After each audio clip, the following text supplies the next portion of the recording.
Bismillahirrahmanirrahim. Assalamualaikum warahmatullahi wabarakatuh. Salam sejahtera bagi yang beragama lainnya. Bagaimana kabarnya adik-adik hari ini? Apakah baik? Ya, Bapak harap semuanya selalu diberikan kesehatan ya untuk kedepannya dan bisa lulus tepat waktu. Untuk topik hari ini adalah tentang keperawatan medikal bedah 3 ya, lanjutan dari materi kemarin ya, dengan subtopik terapi komplementer pada perawatan luka kanker ini. Saya di sini sebagai dosen pengampu dengan koordinator dosen Pak Septian Sebayang, Mixrova, Eskep, Mkep ya. Oke, kita langsung ke topik ya. Jika adakah pertanyaan dari mahasiswa untuk terkait topik kemarin? Jika ada, nanti saya sambung karena ini akan berhubungan sekali dengan topik yang kemarin ya.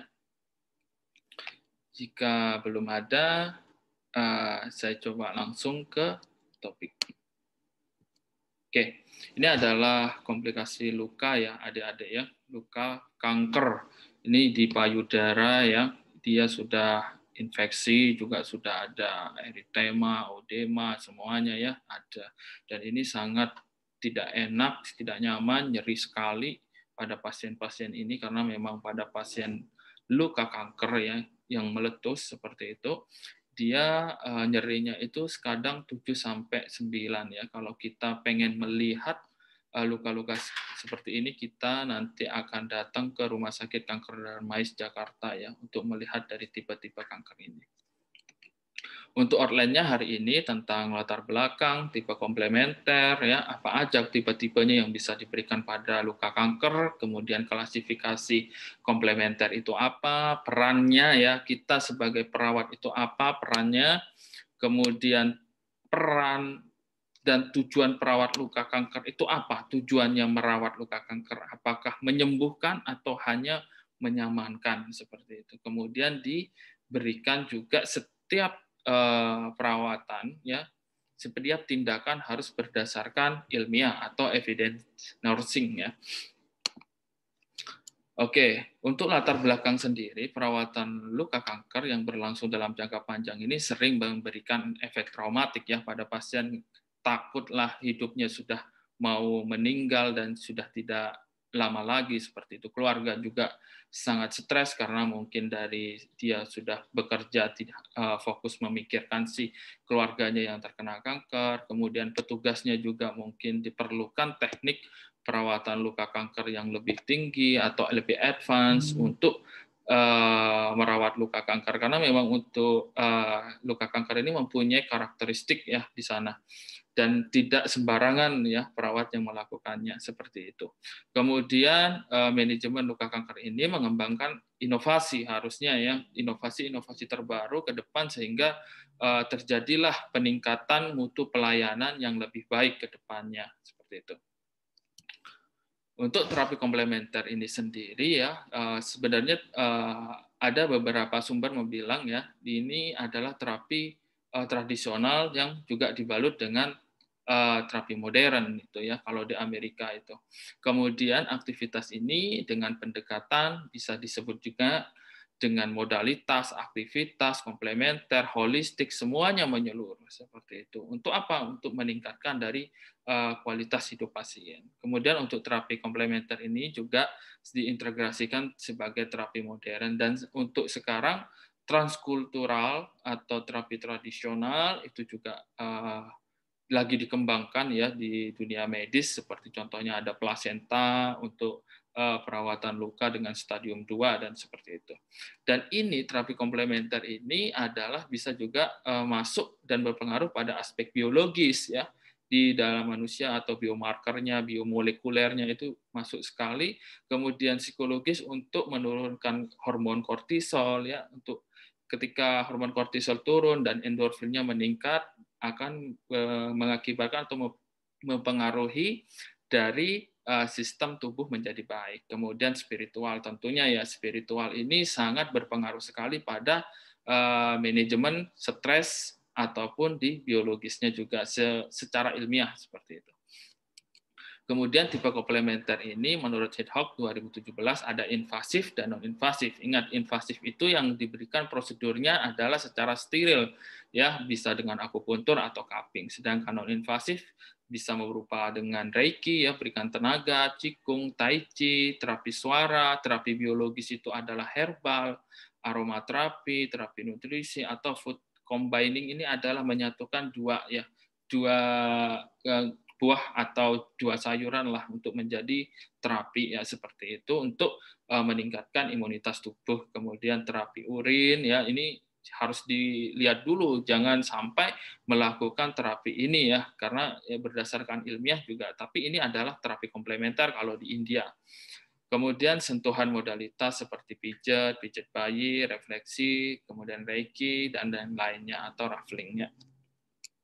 Untuk klasifikasinya, kategori pertama adalah mind body yang memberikan intervensi dengan berbagai teknik. Ya. Tekniknya macam-macam yang bisa diberikan untuk mempengaruhi pola pikir, fisik, dan fungsi tubuh. Ya. Bisa dengan yoga, tai chi, terapi seni. Kemudian alternatif lainnya adalah mengembangkan pendekatan pelayanan biomedis ya seperti biomarkernya, biomolekulernya kita lihat ya bisa dengan Ayurveda, pengobatan Cundari, homeopati dan naturopati. Ini biasanya yang diberikan di Amerika seperti itu. Kemudian terapi biologis ya seperti natural dan praktik biologis yang misalnya herbal atau makanan untuk meningkatkan sistem daya tahan tubuh.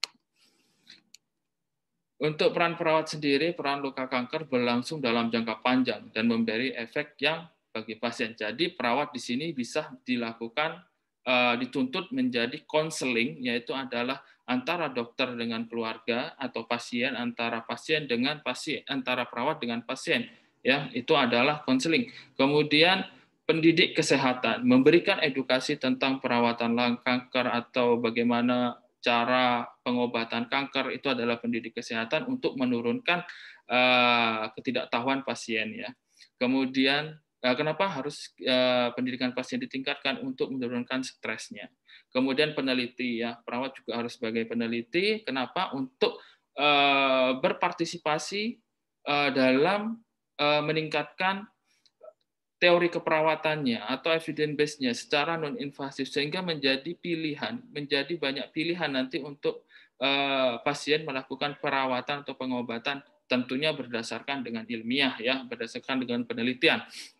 Kemudian pemberi pelayanan langsung ya seperti koordinator atau advokat ya bisa langsung tapi dengan mandat ya seperti itu dari kedokteran.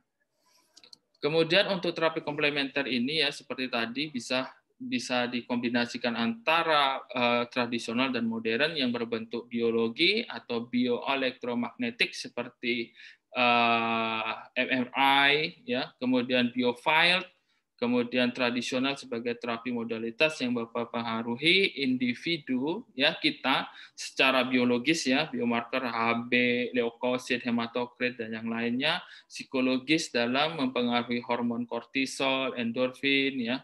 Tentunya kalau kortisolnya naik, maka dia akan semakin stres dan merusak organ-organ tubuh menurut jurnal ya. Kemudian untuk endorfin tentunya akan membuat kita semakin senang dan bahagia ya. Dan dalam perawatan luka kanker ya. Untuk spiritualnya juga tentunya ya. Ketika pasien ini spiritualnya turun, banyak kejadian ya untuk menurut jurnal-jurnal itu ya adik-adik mengalami depresi, isolasi mandiri, bahkan sampai ada yang bunuh diri. Tentunya 3 aspek ini harus dilakukan.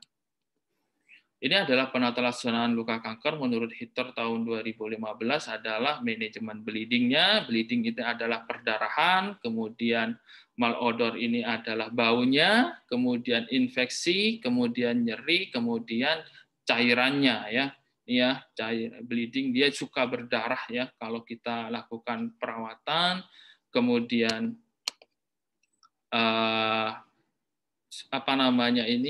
bau sekali ya kalau luka-luka kanker, kemudian infeksinya sampai menjalar ke atas jika tidak terkontrol, kemudian ini sangat nyeri, biasanya kalau kita ketahui itu nyeri pada luka kanker itu 7 sampai 8 ya. Sangat tinggi sekali dan perlu manajemen anti nyeri ya.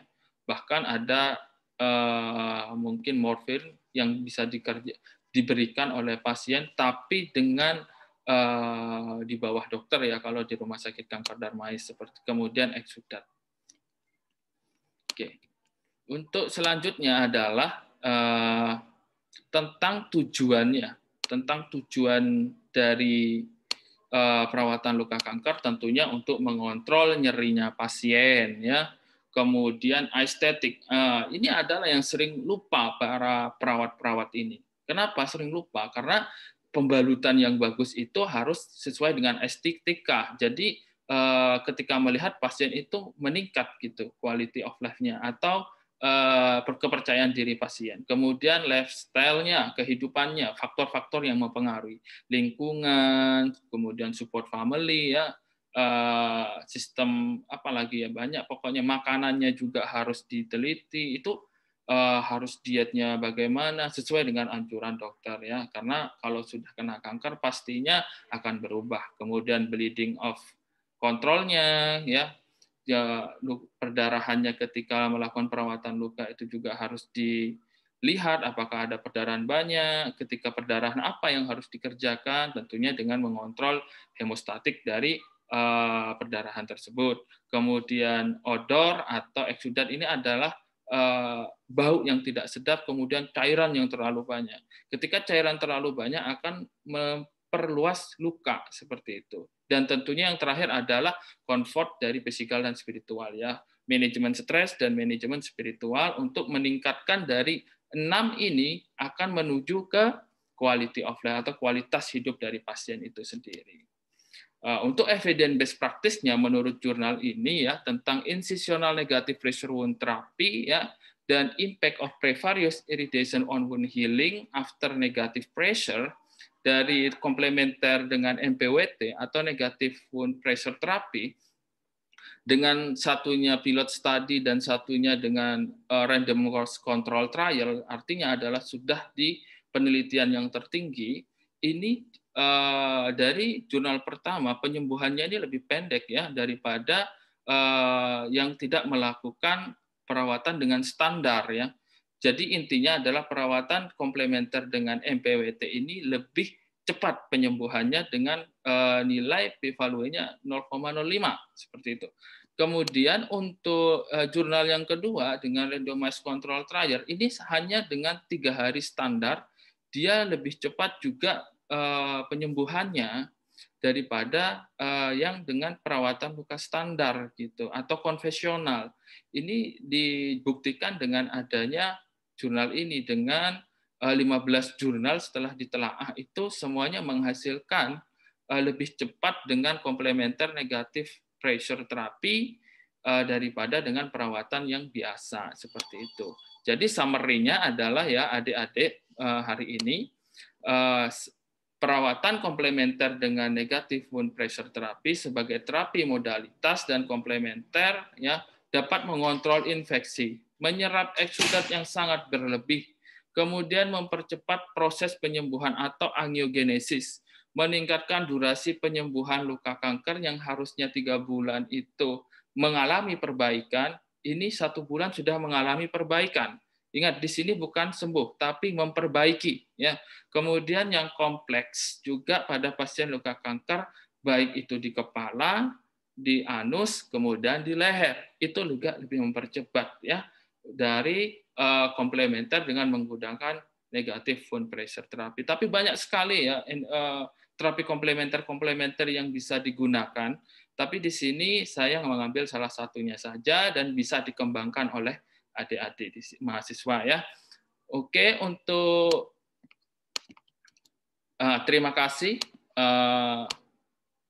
Untuk topik Bapak, materi Bapak sudah selesai. Bapak sekarang ada yang dibingungkan atau ada masih yang bingung, silahkan bertanya kepada Bapak. Insya Allah jika Bapak bisa nanti akan jawab berdasarkan data dan berdasarkan saintifik, ya. Oke. Jika tidak ada, Bapak akan bertanya tentang review apakah menurut adik-adik tadi bagaimana, ya. Oke, setelah itu terima kasih atas partisipasinya dalam mengikuti kuliah hari ini. Semoga bermanfaat untuk masyarakat, tentunya untuk negara Indonesia. Yang mohon maaf jika ada kesalahan. Wassalamualaikum warahmatullahi wabarakatuh.